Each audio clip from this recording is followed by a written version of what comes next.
Hey, what's up? Mirryman here. It's winter time, clearly, and while the roads are mostly clear of snow, it's currently minus 16 degrees outside right now. Not the best conditions for batteries. And I say that because here in front of me is a hacked, or more like hacked, BMW i3 Rex, which I believe is worth the $50,000 asking price. I know. Considering the size of this thing, that's a bold statement.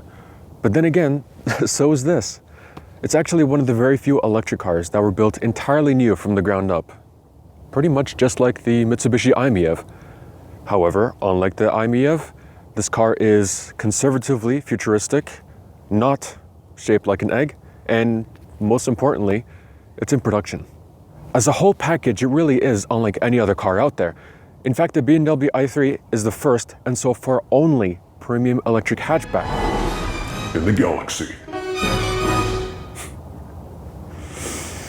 And so that begs the question, why aren't there any other premium electric hatchbacks out there like this one? The i3 is in a class of its own, but let's just for a second pretend it's solely gas-powered. In that case, it would be categorized as a luxury subcompact, meaning its only other competitors would be the Audi A1, DS3, and Mini Cooper. However, we're gonna have to cross out these two because they're not available in Canada. And so in this case, BMW would be competing against itself. It's a sucky scenario that's actually pretty damn close to this reality. For the past 3 years, Canadians have been buying fewer subcompacts and a lot more CUVs. So there's no surprise in the fact that small cars like the latest Mazda 2 and Ford Fiesta are, for now, not coming back here. So why the heck did BMW bring the i3 here? Simple, because it's more or less an experimental testbed for future BMWs, and it's also just plain awesome. How awesome, you might ask? Well, this little thing is a rear-wheel drive, rear-engine sporty hatchback with a monocoque chassis made larger from carbon fiber. Hell yeah, that's awesome! Sorry, I got a little bit too excited there. So, you know what? Let's talk about the design. Unlike most cars, the i3's design does not deceive. It looks lightweight because it is. Yes, there are some common modern design elements here and there like the hexagons and floating roof. But did you notice the i3's floating kidney grille or the floating rear bumper? How about the floating taillights? It's this kind of styling that makes the exterior just so creative and somewhat repetitive, but still way ahead of its time. Although I'll admit there are some design cues I'm not a fan of, like the fluorescent blue details, for example. Back in 2009, this was acceptable since electric cars and plug-in hybrids were still in their infancy. It was like a gentle way of saying, "Oh, hi there, I'm eco-friendly." And the others replied, "Huh, cool." However, now that electric cars have gone mainstream-ish, it's just totally unnecessary. Imagine the conversation now. "Oh, hi there, I'm eco-" Are you serious right now? See what I mean? These days it's just an thing to do now. Unfortunately, there's more of it on the inside, but just on the steering wheel. And while this model has the silver ring, quite a few other i3s have the blue ring. I should probably stop focusing on such small details. As one of my art teachers used to say,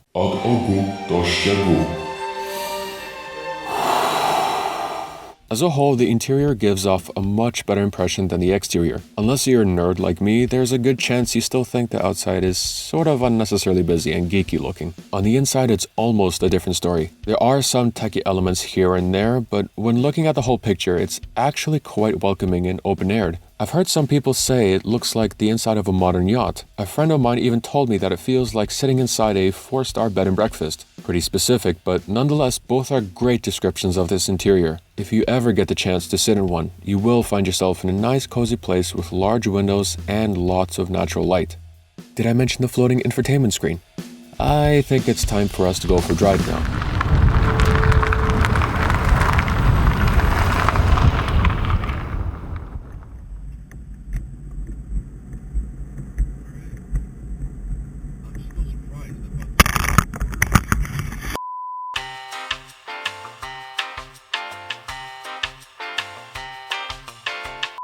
So here's what happened. For the driving portion of this review, I used a GoPro Hero 2, Sony H, and a Samsung S4 with a Rode Lav mic for audio. Unfortunately, the S4 battery died, but in a case like this, I normally use the audio from the Sony camera. Problem solved, right? Nope. and it's because of this. Adobe CC has moved to native OS support for Dolby Digital Decoding. Which basically means that Windows 8.1 and 10 users are fine, but what about Windows 7 users like me? Well, Windows 7 does not include the media package required to decode AC-3. The best solution is to upgrade to Windows 8 or Windows 10. yeah, that didn't work, so my last option was to try out the audio from the GoPro. However, the quality was just awful. But you know what? Regardless, we'll just keep going like this.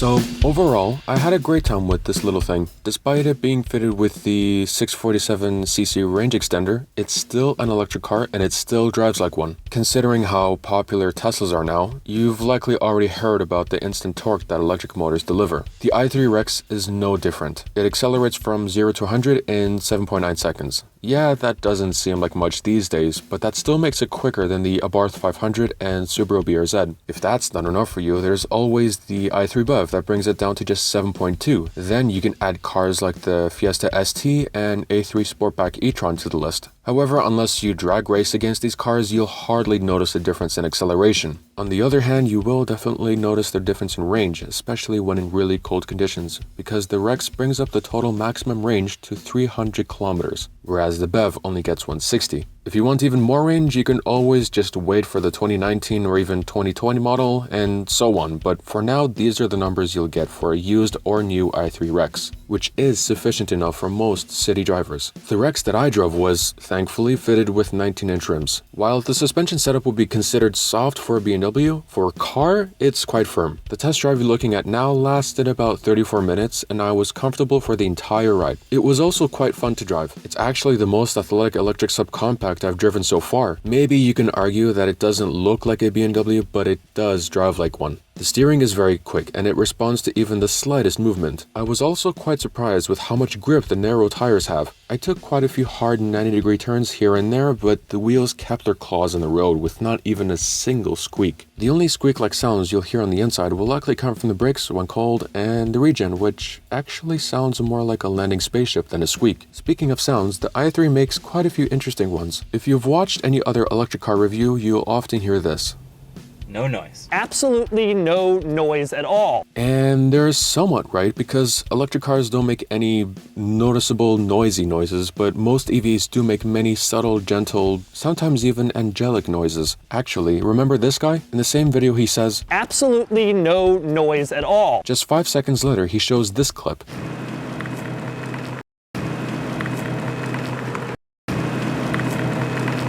No noise, my butt. In fact, I'll go a step further and say that electric BMWs make one of the nicest sounds. For example, when I got a chance to take a look at the plug-in hybrid X5 about a year ago, I captured this.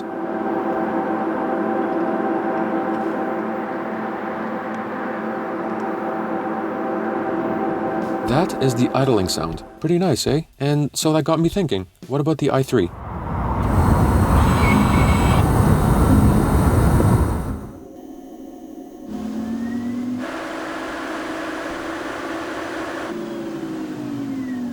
You get the idea. Anyway, the Rex is a really pleasing car to drive and also the most luxurious city car you can buy today. Still think it's not worth $50,000? Okay, fair enough. But how about this? When BMW imported the i3 to Canada and America, they had to make a lot of changes so it can pass regulations. As a result, there's a huge list of locked features. Fortunately, just like any Android smartphone or iPhone, you can hack it to unlock them. For example, the i3 that I drove had the ability to switch from electric mode to hold state of charge mode, and that basically just turns on the range extender, which, by the way, makes the least pleasant noise.